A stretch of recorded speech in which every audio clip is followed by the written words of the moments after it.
ॐ सहनाववतु सहनौ भुनक्तु सह वीर्यं करवावहै तेजस्विनावधीतमस्तु मा विद्विषावहै। ॐ शान्तिः शान्तिः शान्तिः।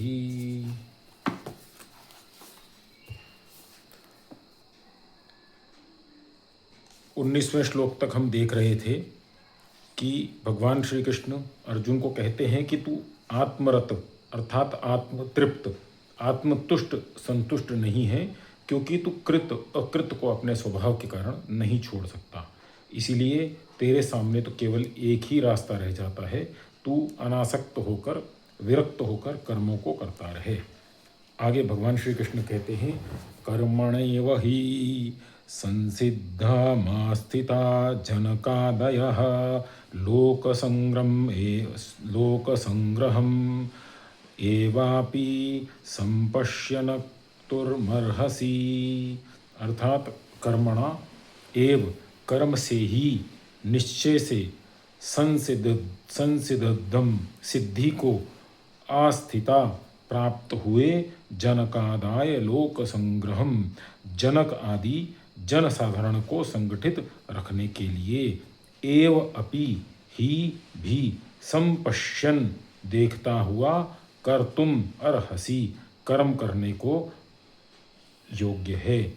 अर्थात भगवान श्री कृष्ण अर्जुन को कहते हैं कि जनक आदि लोग भी कर्म के द्वारा ही सिद्धि तक पहुँचे हैं। वो भी सिद्धि करने के लिए जो उन्होंने प्रयास किया है वो भी कर्म ही था।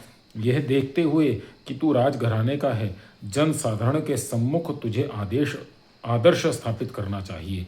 लोक संग्रह अर्थात लोगों को संगठित या इकट्ठा बनाए रखने से के उद्देश्य से तुझे कर्म करना चाहिए। अर्थात भगवान श्री कृष्ण का एक यह उद्देश्य, एक यह उपदेश हमें समझना चाहिए, ध्यान में रखना चाहिए कि अर्जुन को कह रहे हैं कि लोगों को तुझे संगठित करना चाहिए, लोगों को तुझे जोड़ करके रखना चाहिए, तभी तू अपना उद्देश्य प्राप्त कर पाएगा।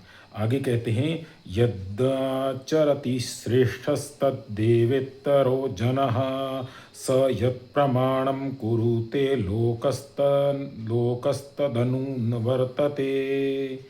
यत् अर्थात जो आचरति श्रेष्ठ आचरण करता है श्रेष्ठ पुरुष की तरह, तत्तत्तेव ही वह ही इतर जनः अन्य व्यक्ति सह यत् प्रमाणम वह जो प्रमाण कुरुते लोकः करता है लोग, तत् अनुवर्तते वह उसको अनुगमन करता है। अर्थात भगवान श्री कृष्ण कहते हैं अर्जुन से, हे अर्जुन, श्रेष्ठ मनुष्य जो करता है वही कुछ इतर अर्थात साधारण लोग जो हैं अनुकरण करने लग जाते हैं, उसे करने लग जाते हैं। वह जैसा आदर्श उपस्थित करता है उसी का अनुगमन लोग करने लग जाते हैं।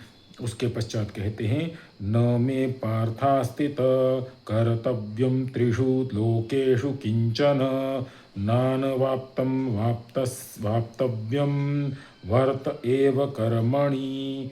न मे पार्थ नहीं मेरे लिए हे अर्जुन, अस्ति कर्तव्यम करने योग्य, त्रिषु लोकेषु तीनों लोकों में, किंचन न अवाप्तम कुछ भी नहीं अप्राप्त, अव्याप्तव्यम वर्ते प्राप्त होने योग्य वस्तु वर्तता हूँ, एव च कर्मणि ही और कर्म में।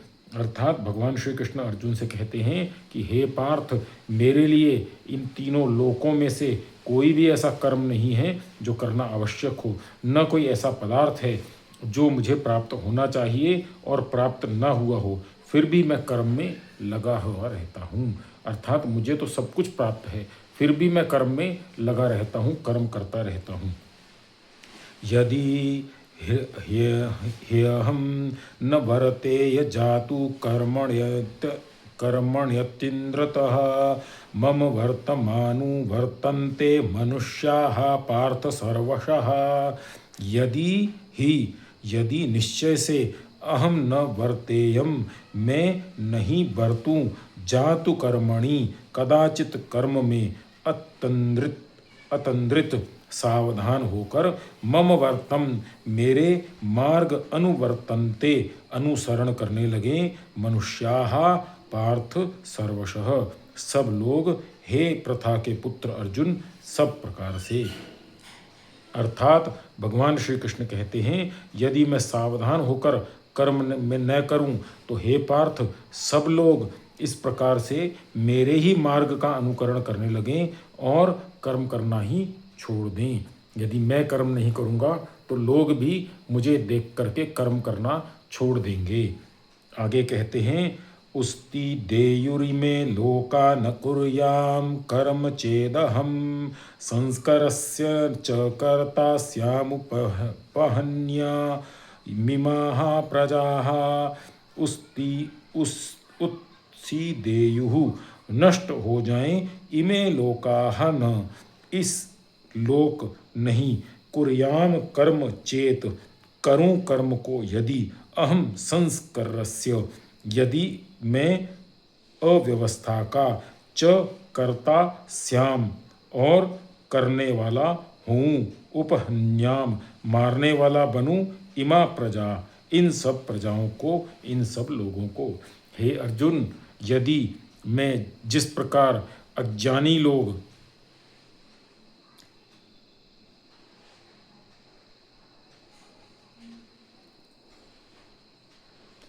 जैसे अज्ञानी लोग समझते हैं, उस प्रकार यदि मैं कर्म करना छोड़ दूं तो मेरा अनुकरण करने वाले लोग भी कर्म करना छोड़ दें और ये सब लोक नष्ट हो जाए, क्योंकि मैं संसार में अव्यवस्था फैलाने वाला बन जाऊंगा और इन लोगों का विनाश कर बैठूंगा। इसके पश्चात भगवान श्री कृष्ण कहते हैं, सक्तः कर्मण्य विद्वांसो यथा कुर्वन्ति भारत, कुर्याद्विद्वस्तथा सक्तश्चि किर्शोलु लोक संग्रहम।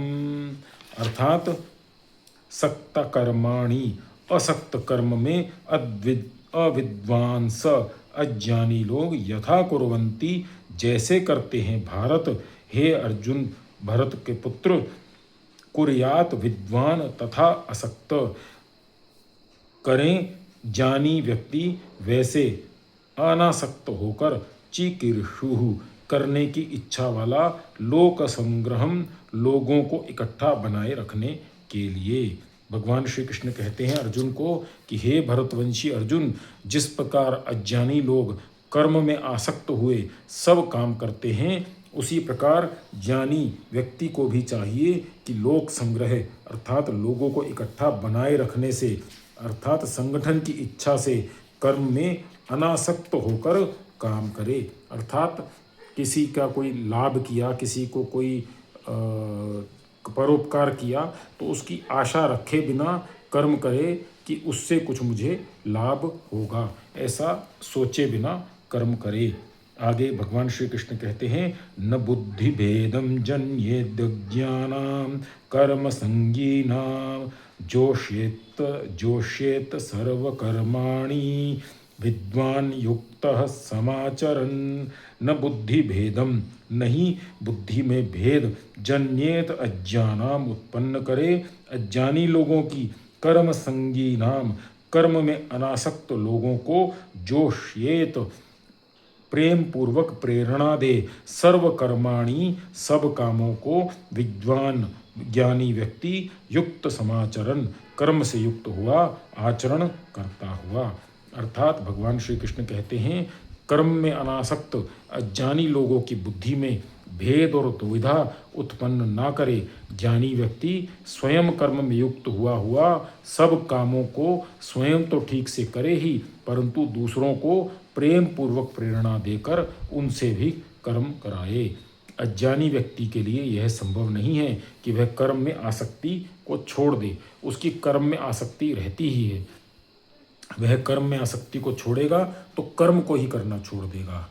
इसीलिए ज्ञानी व्यक्ति को चाहिए कि वह स्वयं तो कर्म में अनासक्त होकर कर्म करे, परंतु अज्ञानी व्यक्ति को भले ही अनासक्त भाव से कर्म ना कर सके, आसक्त भाव से ही कर्म करे, परंतु उसे कर्म करने की प्रेरणा देता रहे। कहीं ऐसा ना हो कि बुद्धि योग के फेर में पड़कर उधर से तो उसके पल्ले कुछ ना पड़े और इधर से कर्म को भी छोड़ बैठे, वो ना इधर का रहे ना उधर का रहे। क्योंकि मनुष्य सोचता है कि वह कर्म कर रहा है, इसीलिए वह फल की आकांक्षा करता है, फल में आसक्त रहता है। निष्काम कर्म की बात उसके समझ में नहीं आती, परंतु तथ्य क्या है, मनुष्य स्वयं कार्य नहीं करता। अगर वह समझ जाए कि वह तो कर्म करता ही नहीं, तब कर्म फल की आसक्ति से अपने आप दूर हो जाएगा। आज हमने 6 श्लोक करे हैं, तो आज थोड़ा स्वास्थ्य खराब होने के कारण इतना ही करेंगे। आगे का कल हम अध्ययन करेंगे। धन्यवाद जी। ओम द्यौः शान्तिरन्तरिक्षं शान्तिः पृथिवी शान्तिरापः शान्तिरोषधयः शान्तिः वनस्पतयः शान्तिर्विश्वे देवा शान्तिर्ब्रह्म शान्तिः सर्वं शान्तिः शान्तिरेव शान्तिः सामा शान्तिरेधि। ओम शान्तिः शान्तिः शान्तिः। सर्वेभ्यो नमः। सबको सादर नमस्ते जी।